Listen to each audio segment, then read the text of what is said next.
Yes, so I was talking of the geography of wars and what we were not at wars, but in wars. These are the art fairs. We complain very often. The wars created lots of antiquity plunder, as you know. This is at the Frieze Monster 2 years ago only. And they didn't have any provenance. So by complaining, finally this year, we saw artworks with the provenance, supposedly, whether it was from Yemen or from Egypt. There were hundreds of antiquities from Egypt at the Frieze Monster only last week. So I decided to speak instead from hands-on experience as a curator and publisher. My academic background was mathematics and then history. It was urgency that made me mount the first cultural event in 1982 in Paris, rather right after the Israeli invasion of Lebanon, the Festival of Winds that was called Occupation Resistance. From then on, my professional trajectory derived from cultural urgencies and lack of our cultural representation in Europe, whether in films or visual arts. I wanted to share what I liked and thought relevant, so I will try to reveal very briefly here, through example, what I think makes art land and what remains. In 2015, when I closed my project space, I did 2 exhibitions on what remains, 1 and 2. For I was convinced that aesthetically, conceptually, and sociopolitically relevant and original works of art are what remains. Works alongside documentations, catalog, books, and supporting institutions whose seal of approval helps to preserve works. This, for example, is a dig by an Iranian artist. We said, dig into your history, because in Iran, history starts with Khomeini at the moment. Or Palestinian artist, Iranian artist who I promoted, but whose work, Fallujah, I couldn't exhibit in London, first of all, because the expense for the shipping was very high, but also because of political censorship. Nobody wanted to talk about Tony Blair and the lies of Bush about the weapons of mass destruction in Iraq. So, how to know what is relevant today and that can still attract attention tomorrow? How is our art scene selected, commented, and liked, preserved, or lived, or ignored? Van Gogh, who died at the age of 37, leaving over 2,000 paintings, but having sold only 1 work during his lifetime, quoted Hippocrates when writing in a letter to his brother, "Art is long, and life is short." Today, thanks to the internet and social media,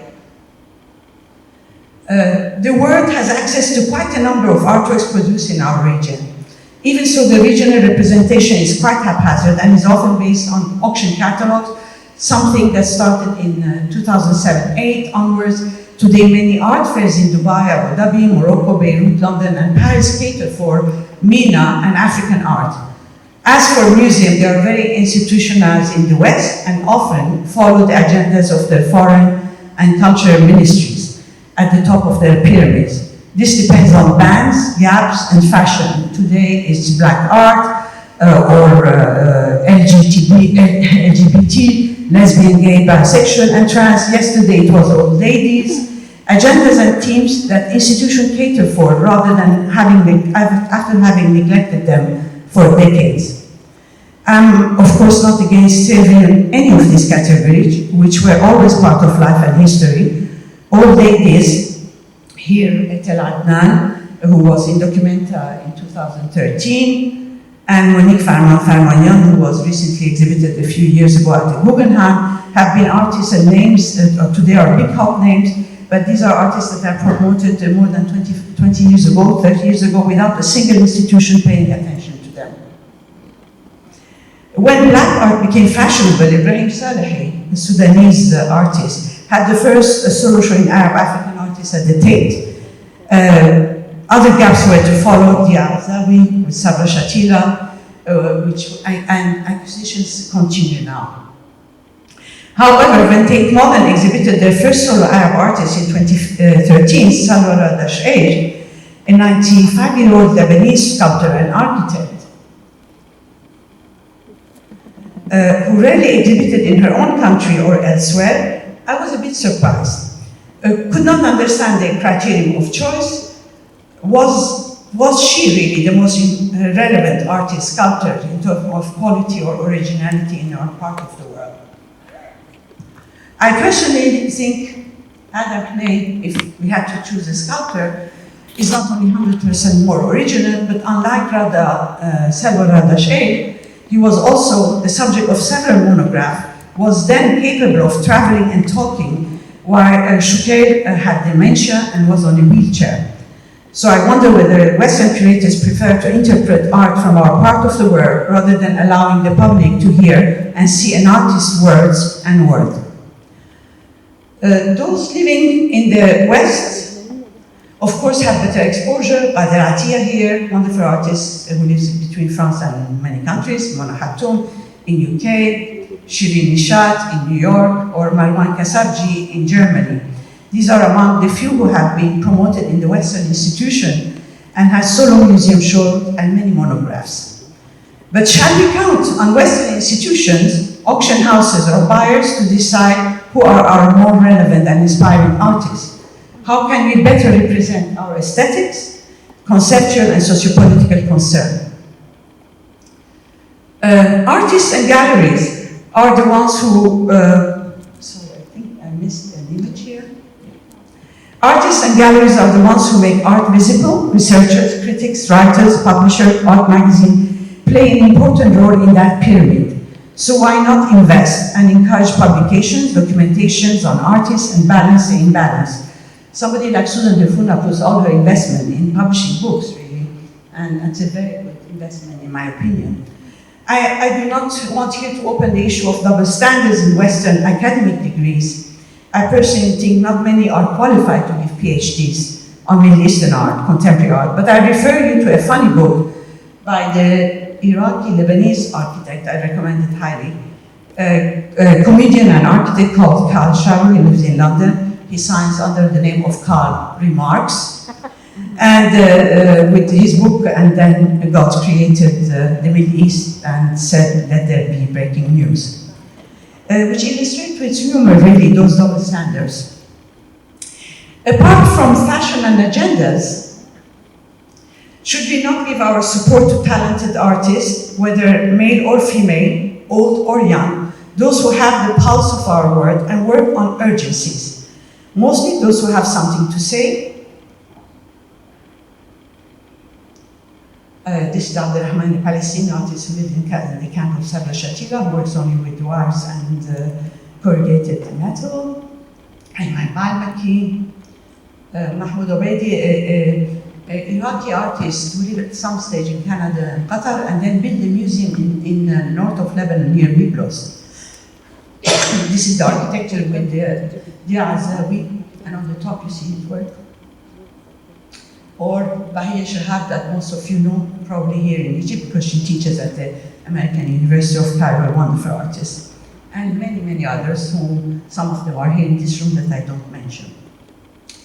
I hope the students here in Cairo and in the Arab world focus more on their own culture, inheritance, relevance, rather than quoting Western philosophers, as most graduating from the West do.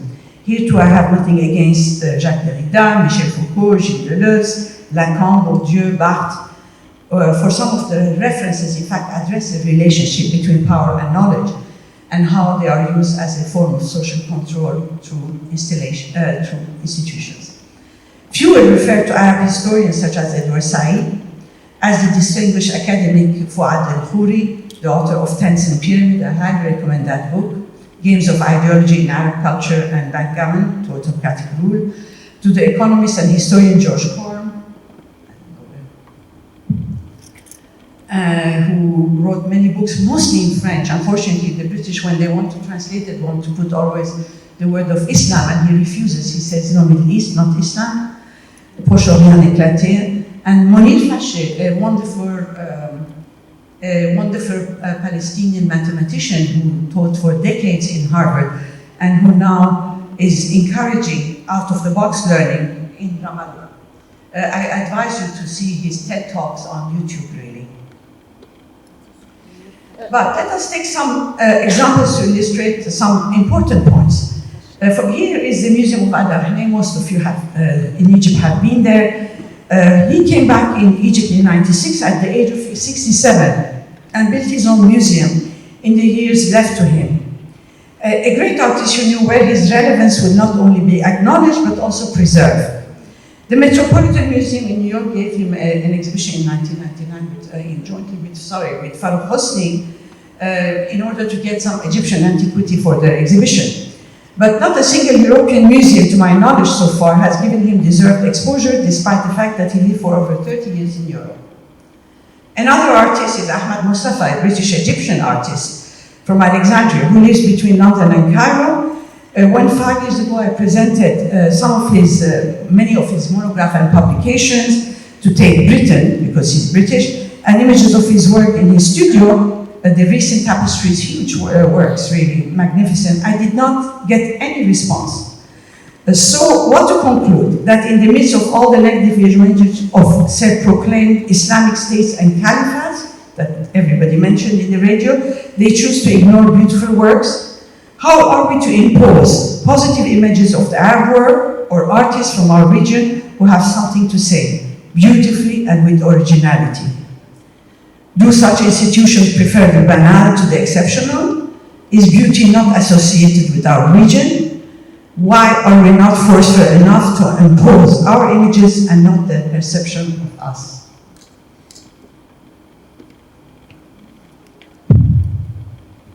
In 2006, I was invited by Tate Britain to curate a contemporary response to the lure of the East British Orientalist painting. They were having a big exhibition on that. An exhibition that took place in 2008. I participated in many meetings, presentation work that reflect our concern.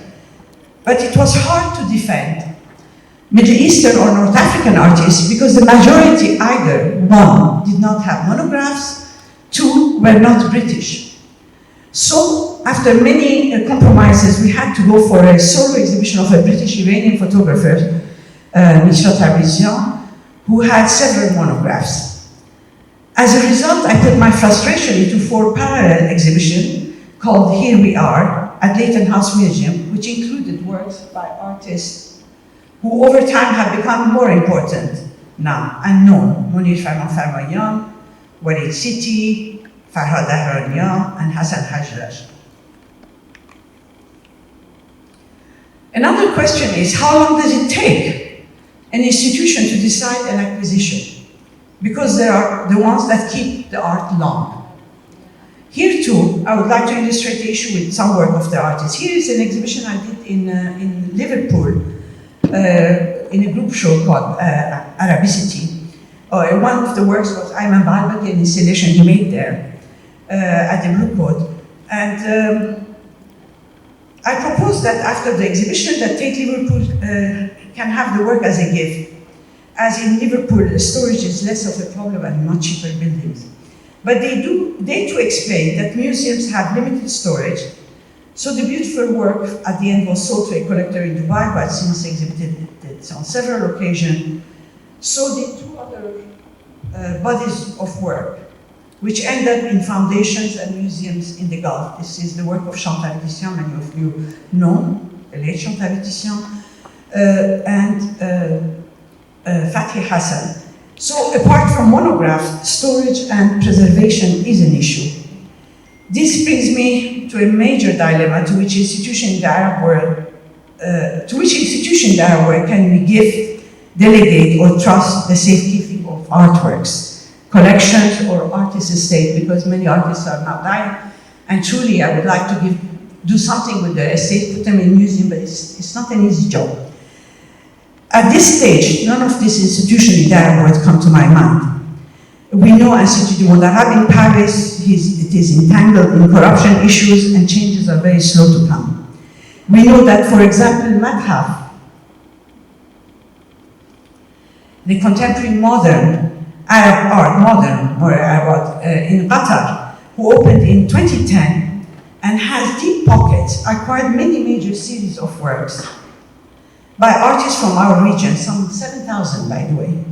The venue is in the middle of a desert near Education City. Hardly any visitors go there outside an official opening. Ironically, for its opening, as you can see here, they had two large portraits of the then Sheikh of Qatar and his wife Sheikh Hamoza, painted by a contemporary Chinese artist based in Paris, Yang Pei. So the Museum of Modern Arab Art didn't start with Arab art. But luckily, we can find there some wonderful works by Adam Alain. You have seen it, for those of you who went to Qatar, those installations are there, and I hope they were acquired by them at the opening in 2010. A totally different example is the case of Lebanon. Only 5 years ago, Lebanon was starting to boom artistically. There was a sort of artistic renaissance, a good gathering of artists, a real buzz. Artists from Syria, Iraq, Palestine all made their studios there, some after having lived in the Gulf.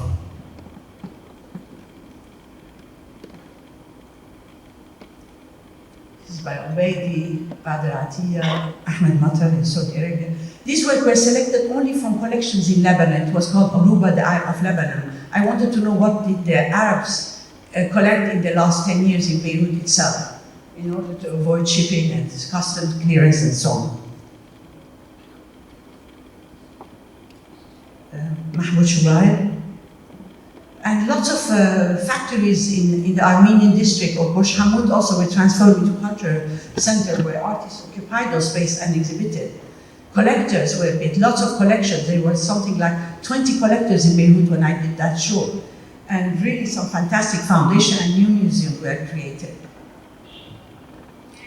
But now with the collapse of the economic structure, corruption, institutional bankruptcy, explosion of the harbor, brain drain, nothing exists of those activities anymore.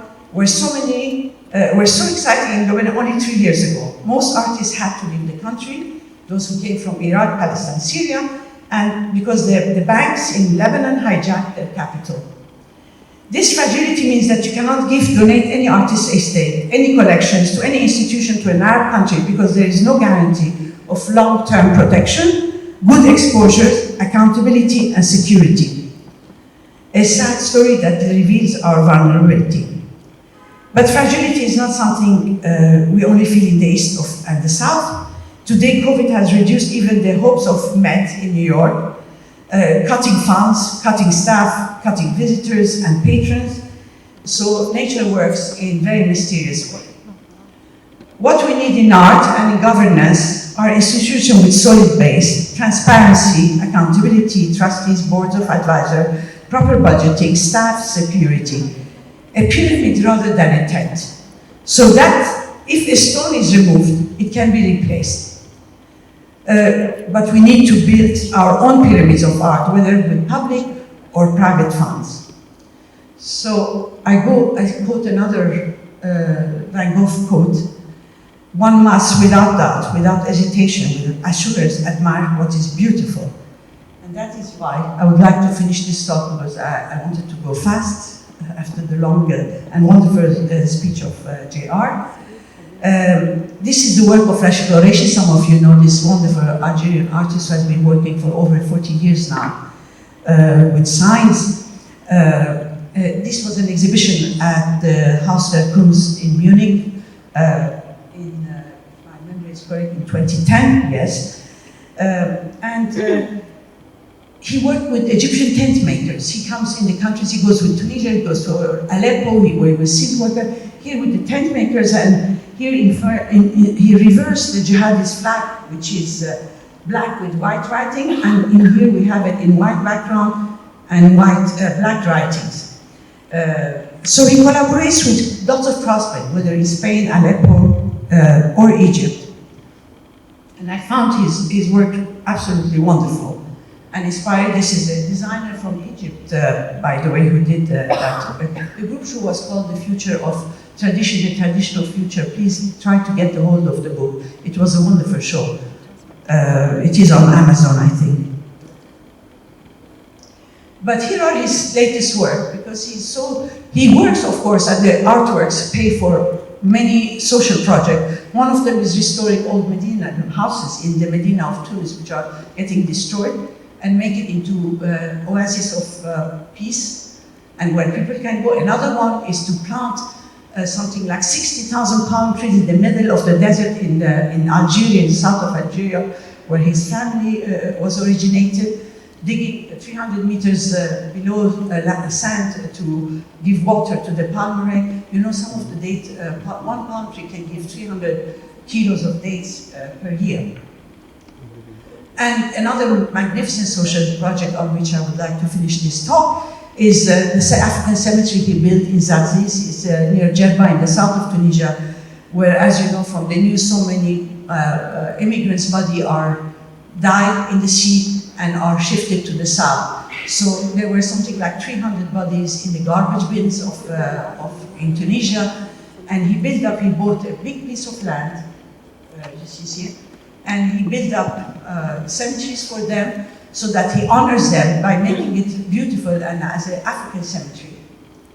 And these are where the ablutions, the cleaning happens, the rooms for people who visitors. And he takes their DNA, he works in collaboration with Red Cross and Red Crescent to take the DNA of each body that they find, so that in case the families, by the way, there were quite a few Egyptians among those dead people, because the survivors, one young Algerian survivor said, you know, there was this tall, strong Egyptian who couldn't swim and died. This is Rashid himself in drawing the panels for the cemetery and investing all his money in bringing trees, olive trees to plant there and create that place that unfortunately I haven't seen because of the COVID, but I'm definitely going to see very soon. So I wanted to finish on the very positive note that we can build things, this is an artist who invests only his own money and make things that are long-term, that hopefully families from Africa, from Egypt, from Pakistan can go and find out the members that were lost in the sea. In some ways, unfortunately, the Tunisian government now treats him as a caretaker and sent everybody that is found on the seashores of Tunisia to that cemetery because they have the facilities and the fridges to keep the bodies. Thank you for your patience. I hope.